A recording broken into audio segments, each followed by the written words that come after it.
Connections, bro, are they to blame for the? Are you to blame for the sound and us stealing Cali sound, bro? Cause everybody know you the first that was connected, bro. Tulsa police arrested a man they say shot a rival gang member. Investigators say they connected 21-year-old Quijon Harian to the shooting that happened back in June. Investigators say they matched the shell casings found at the scene to a gun that Harian owned. I got hit in my eye, nigga. My left eye is gone. Shit. Motherfuckers know who it was, right? Tulsa police say inside the car with the shooter, his brother, this man, Darian Henderson. Police were able to catch up with Darian back in May, but the gunman in the case, a man police identified as DeAndre Henderson, is still on the run. Quijon Harian, also known as 4800 Osama, was on track to becoming one of Oklahoma's most recognized street rappers. But despite his success in catching the attention of gangsters across the state, his career had to see a brief pause, primarily due to the deadly street war in Tulsa, Oklahoma. In this deadly gang war, 48 Osama... On me, bro, I heard it be cracking in Tulsa. Like, you know, Tulsa always on first 48, but, you know, I heard it's gang affiliated down there for real. So, you know, I know they got like a lot of Hoovers down there or something like that. I don't know too much what else they got down there, but I know they got Hoovers for sure. But you know how the Hoovers is. So Osama would find himself stepping off the football field and onto the streets, tackling the opposition head-on, giving up a possible career in football to jump deep into the field known as the 40s, where he fought to defend the 48 Denver-made Hoovers and take on anyone who opposed him. Before he came 4800 Osama, he was known as Quijon Harian, also referred to as Dex. 48 Osama played football for McLean High School from 2017 to 2021. Here's where he developed a deep love for the sport. Osama dedicated much of his time to training, pushing himself to become the best player he could be. With dreams of someday making it to the NFL, he envisioned a future as a professional football player. The harsh reality is that while Osama was out on the field playing football, he and his friends found themselves tangled in street conflicts with rival neighborhoods. Osama himself admitted that he never wanted it to end this way. He had a deep passion for his football career, but the ongoing street tensions, which tragically led to the deaths of his friends, ultimately pushed him toward the streets. In fact, he went as far as saying that he was groomed to become a gangster and was forced into the gang life. But one of the major events that deeply affected Osama and transformed him into a determined 48 member was the death of Mikey on June 11, 2019. Tulsa police are working to learn more information about a deadly shooting near East 51st Place North in MLK. At this point, detectives say they can't call the shooting a homicide because they're still waiting to hear the ruling from the medical examiner's office. Homicide detectives say they talked to people who were inside the home when the shooting happened, but no arrests have been made. There were rumors circulating about a strange backdoor situation surrounding Mikey's death, although investigators and the police department classified it as a self-inflicted wound. Even though the police department labeled the injury as self-inflicted, this hasn't stopped his rivals from dissing him, with the 48 Hoovers creating a... That's the thing, bro. Niggas really be backdooring their homies, sneaking their own homies. Like I said, bro, that's why you really, like, bro, real life is only, like I say all the time, it's really like one or two niggas that's really your homies in this gang shit and street shit for real. Like I said, all them other niggas just background players. Like real life, like they just background players. Like niggas really be sneaking like they homies out just, you know, for nothing though. Like then you can't trust them. Like, it's crazy, bro. I just don't understand what came about. Like, let me snake my homie out. Like, what are we doing, bro? That's why the streets played out, though, man.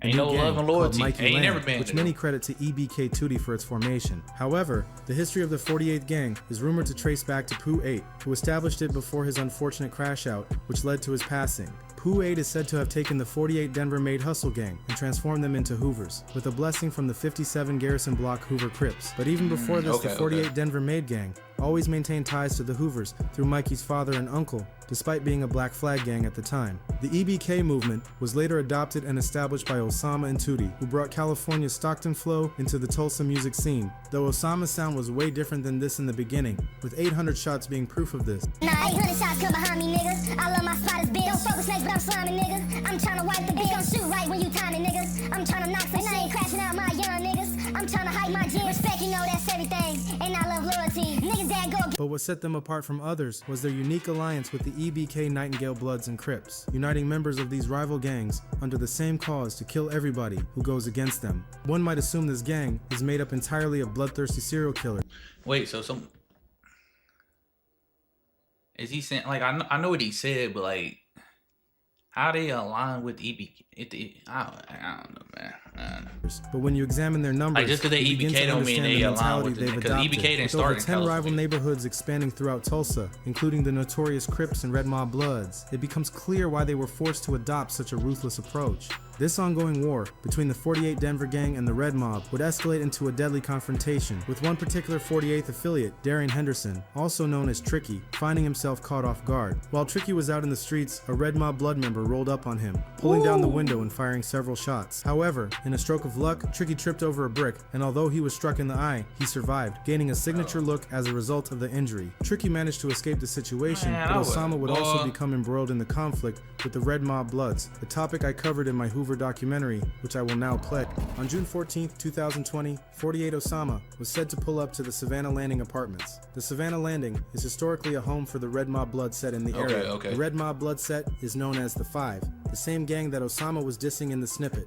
5K, a nigga fly K. 5K, a nigga fly K. It said the 48 Hoovers had a lengthy history of beef with the 52 Red Mob Bloods, and on this day, it would escalate. He allegedly let off multiple rounds at a group of Red Mob members hanging outside the building. Gunfire would allegedly erupt between the two groups, but when the smoke cleared, a teen was found hit, taking bullets to both legs. The teen was expected to recover and be released from the hospital soon after the incident, but he refused to cooperate with law enforcement, likely fearing retaliation for snitching. 48 Osama would go weeks without getting caught, but Tulsa police were already on his trail. They had intel on his activities and were aware he'd been trying to sell the gun used in the shooting. Osama would attempt to sell the gun on Marketplace, but what he didn't know was that the cops were one step ahead. 2 months later, the police tested the shell casings from the shooting. Why you just didn't? Once I couldn't get the gun off the first time, I would have just broke the bitch down and threw it in different places. They what? Like, come on, bro. Like I said, niggas don't be thinking, bro. They just be like, oh, I'm gonna sell it on Marketplace. Then, like I said, the police was already 2 steps ahead of them. Like, come on, bro. Like, y'all gotta think, bro. Like, damn, y'all gotta use your brain, bro. It's up there for a reason, man. But niggas don't be using their brain, bro. They just be out here just for the clout, for the street shit, bro. And that's why they niggas be crashing out, bro. And found they matched Osama's gun. Allegedly, there broke was also that motherfucker footage of down and Osama threw it in carrying different the weapon places. in his waistband as he ran back to his car. It didn't take long before he was arrested and charged with crimes tied to the shooting. 48 Osama is currently locked up in the Oklahoma prison system. 48 Osama isn't backing down when it comes to the beef, which led him and other members of 48 to expand their presence across Oklahoma, reaching places like Muskogee. However, as they gained more attention from the ops, they suffered a major loss when a member, EBKJ8, was allegedly caught by their rivals after dissing them 2 years ago in a song. You niggas pussy, y'all some bitches, y'all won't blow shit. Y'all stay flexing with them glicks, but won't get on shit. Tell your big homie next, he a dumb bitch. Take them niggas off the turf. But Redditors have claimed that the relationship between the 48 Hoovers and their rivals wasn't always as hostile as it is now. Some allege that the 48 Hoovers had ties to the 5-Tray Rolling 60 Crips, with EBK Dinero 3 reportedly being affiliated with both the EBK Hustle Gang and 60 Crips, while repping 3 Shy World. It's said that EBK Dinero passed away in 2015 after a failed robbery attempt, where he jumped through a window and accidentally shot himself in the main artery, leading to his death. If this is true, it's hard to understand what might have sparked the conflict between them, since 2015 isn't that far back. But as with many gang conflicts, a lot can happen in a short time. As for another beef involving the 40s, it's believed to have started over a woman. Osama and another man were reportedly seeing the same female, which allegedly led to a back and forth shooting between them. This conflict later became a prominent part of his music, with the Codys becoming some of his main rivals. I just like the paper, shootouts in the 40s. The ops, my neighbors, always been outnumbered. So I'm head first.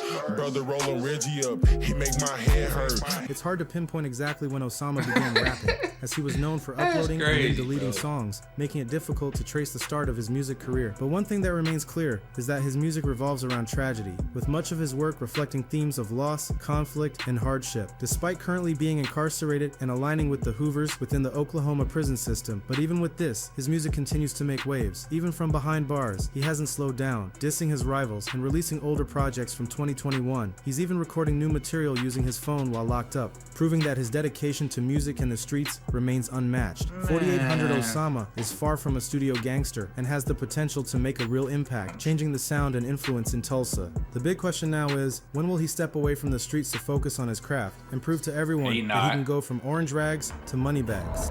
Thank you for watching another episode of Hood 187. If you're interested in an upcoming gang documentary I'm working on, focusing on the neighborhood Crips of Oklahoma, join the membership to get exclusive early access and watch it a full day before its official release.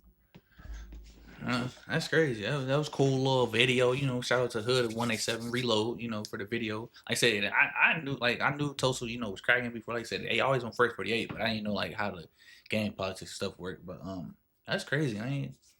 This is like I said, it's already interesting to know about stuff. But catch y'all on the next one, man. If y'all can do me a favor, go check out my second channel, is D.SHELTON TV. The link's in the description. And man, we out, man.